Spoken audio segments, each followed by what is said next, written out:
Latest updates ఎప్పటికప్పుడు పొందడానికి big TV WhatsApp channel follow అవ్వండి. లింక్ డిస్క్రిప్షన్ లో ఉంది. ఈ కోతుల గొడవ ఇప్పటికిప్పుడు పుట్టుకొచ్చిందేం కాదు.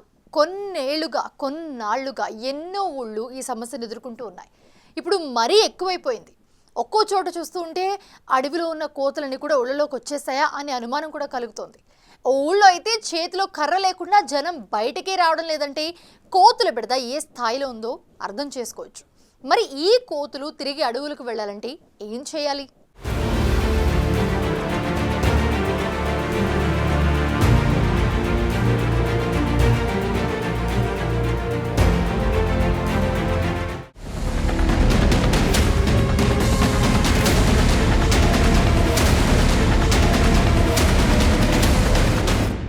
చెట్ల మీద ఉండాల్సిన కోతులు ఇండ్ల మీదుంటున్నాయి. చాలా గ్రామాల్లో వానరాల సంచారం పెరగటంతో భయంతో వణికిపోతున్నారు. ఒంటరిగా బయటకు వెళ్లాలంటేనే జనం వణికిపోతున్నారు. ఉమ్మడి కరీంనగర్ జిల్లాలో అయితే మెజార్టీ గ్రామాలు కోతులతో ఇబ్బంది పడుతున్నాయి. జిల్లాలో అటవీ ప్రాంతం బాగానే ఉన్నా అక్కడి కోతులు గ్రామాలనే వాటి స్థావరాలుగా మార్చుకున్నాయి. తిమ్మాపూర్ మండలంలోని మొగిలిపాలెం, పర్లపల్లి గ్రామాల్లో జనం అడుగు బయటపెట్టలేకపోతున్నారు. చిన్నారులను ఒంటరిగా స్కూళ్లకు పంపలేకపోతున్నారు. చిగురుమామిడి మండలం రేకొండలోనూ కోతుల సమస్య పెరిగిపోయింది.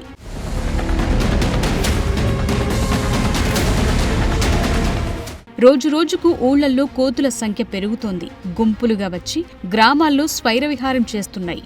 కనిపించిన ఆహార పదార్థాలను అందిన కాడికి తినేస్తున్నాయి. ముఖ్యంగా కిరాణా షాపుల్ని టార్గెట్ చేస్తూ తినుబండారాల్ని ఎత్తుకుపోతున్నాయి. దాంతో తలుపు తీయాలంటేనే భయపడిపోతున్నారు. ముఖ్యంగా కోతులు అధికంగా ఉన్న ప్రాంతాల్లో కూరగాయల సాగు చేయలేకపోతున్నారు రైతులు. వాటిని కూడా తెగ తినేస్తున్నాయి. పల్లి, మొక్కజొన్న పంటలు వెయ్యాలంటేనే కొన్ని ఊళ్లలో రైతులు వణికిపోతున్నారు. చివరికి మనుషులపైన దాడులు పెరిగిపోయాయి. రేకొండలో ఓ వృద్ధుడిపై కోతులు దాడి చేయటంతో ఆయన తీవ్రంగా గాయపడ్డారు. గతంలో కరీంనగర్ కార్పొరేషన్ అధికారులు వీటిని పట్టించి అడవిలో వదిలిపెట్టారు. అయినా మళ్లీ ఊళ్ళోకొచ్చేశాయి. కోతుల బెడదకు బయటకు వెళ్లలేకపోతున్నామని, కోతులు చేసే అల్లరికి పిల్లలు కూడా భయపడుతున్నారని గ్రామస్తులు చెప్తున్నారు. మాకు కోతులతోటి నిద్రలు ఉంటలేవు. మా ఈ రేకుల కొంపలు కోతులు మస్తు ఉన్నాయి. 1000-2000 దాకా ఉన్నాయి కోతులు. ఆ కోతులతోటి తెల్లని దాకా నిద్రలు ఉంటలేవు. రేకులన్నీ వాళ్ళకు కొడుతున్నాయి. పిల్లలు ఇక్కడనే స్కూల్కి వేసిన పిల్లలు పోతుంటే కూడా అవి ఒక కుక్కలాగా అటాక్ చేస్తున్నాయి పిల్లల మీద. అవి సైడ్ పాటు పోతుంటే కూడా అప్పుడప్పుడు ఇట్లా పడే లేకుండే ఇప్పుడు బాగా ఎగబడుతున్నాయి. మస్తు పెద్దోళ్ళ మీద కూడా ఎగబడుతున్నాయి. అవి బాగా ఇబ్బంది పెడుతున్నాయి. నైట్ కూడా తెల్లని దాకా ఈ రేకులు అన్నీ మొత్తం ఇట్లా చేసి నిద్ర పోకుండా చేస్తున్నాయి. కొంచెం తలుపులు తీద్దామన్నా అవిటితో బాగా ఇబ్బంది అవుతుంది. అవి వచ్చి ఇంట్లోనే మస్తు ఎగబడుతున్నాయి సార్. బాగా ఇబ్బంది అవుతుంది కోతుల గురించి. కోతుల వల్ల బాగా ఇబ్బంది అవుతుంది. బెడద షాప్లోకి రావడానికి కూడా భయపడుతుర్రు. ఇబ్బంది ఎక్కువ అవుతుంది. ఒక 50-100 పైన వస్తాయి. ఎప్పటికీ ఇక్కడే ఉంటాయి కూడా, షాప్ల పైనే ఉంటాయి. పొద్దున, సాయంత్రం, మధ్యాహ్నము అట్లా షాప్లోకి రావడానికి కూడా జనాలు ఇబ్బంది పడుతారు, భయపడతారు. కట్టెలు పట్టుకొనే రావాల్సిన పరిస్థితి ఉన్నది. ఇళ్ళలోకి వస్తాయి. షాప్ ముందు ఎప్పుడు ఇక్కడే ఉంటాయి. రోడ్డు పైనే నడుస్తూనే ఉంటాయి. ఈ కోతుల బెడదకు కూరగాయలు, పండ్ల తోటలు సాగు చేయాలన్నా రైతులు వణికిపోతున్నారు. మందలుగా వచ్చి ఏవి దొరికితే అవి పట్టుకుని వెళ్లిపోతున్నాయి. వీలైనంత త్వరగా కోతుల్ని పట్టుకుని అడవుల్లో వదిలిపెట్టాలని స్థానికులు కోరుతున్నారు. కోతులు పెడుతున్న ఇబ్బందులకు ఊళ్ళో ఉండాలంటేనే భయం వేస్తుందంటున్నారు. మహాత్మనగర్లో బాగా విపరీతమైన కోతులు ఉన్నాయి. దుకాణంలోకి వచ్చేవాళ్ళు, పెద్దలు కానీ పిల్లలు కానీ ఏదైనా సామాను కొనాలన్నా కానీ చాలా కష్టపడుతున్నారు. ఎందుకంటే కోతులు ఎత్తుకపోవడం జరుగుతుంది. పిల్లలు స్కూల్కి పోయే టైంలో బాగా బెదిరిస్తున్నాయి. ఇక్కడ మేము అందుకోసం ఈ జాలీలు పెట్టుకొని ఇది ఉన్నా కానీ ఇందులోకి వెళ్ళి చాలా అటాక్ చేస్తున్నాయి.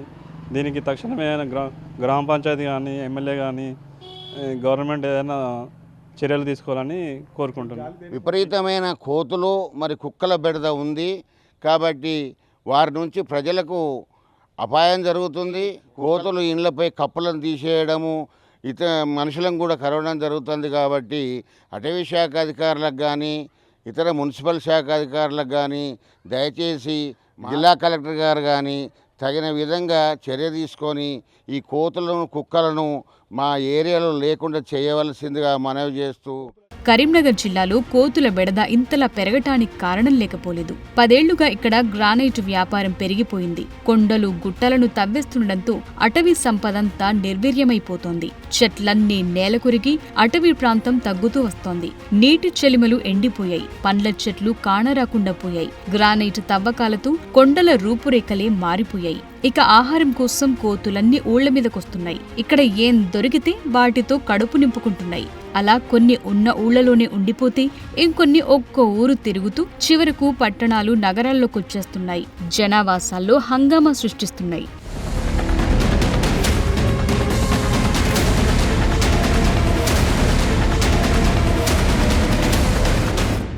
ఈ కోతుల బెడద కేవలం కరీంనగర్కో మరో ప్రాంతానికో పరిమితం కాలేదు. తెలంగాణలో వందలాది పల్లెలు ఈ సమస్యతో ఇబ్బంది పడుతున్నాయి. కొన్ని ఊళ్లలో అయితే చేతిలో కర్రలేనిదే బయటకు రావటం లేదు.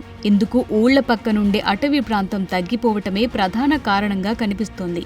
మన అవసరాల కోసం చెట్లను ఇష్టమొచ్చినట్లుగా నరికేసి అడవుల్ని నాశనం చేస్తే చివరకు అక్కడుండాల్సిన కోతులన్నీ ఊళ్ల మీదకొచ్చేస్తున్నాయి. కోతులు మళ్లీ అడవులకు వాపస్ వెళ్లాలంటే చెట్లను పెంచటం తప్ప మరో మార్గం లేదు. ఇది జరగనంత కాలం కోతులు మనల్ని ఇలానే ఇబ్బంది పెడుతుంటాయి.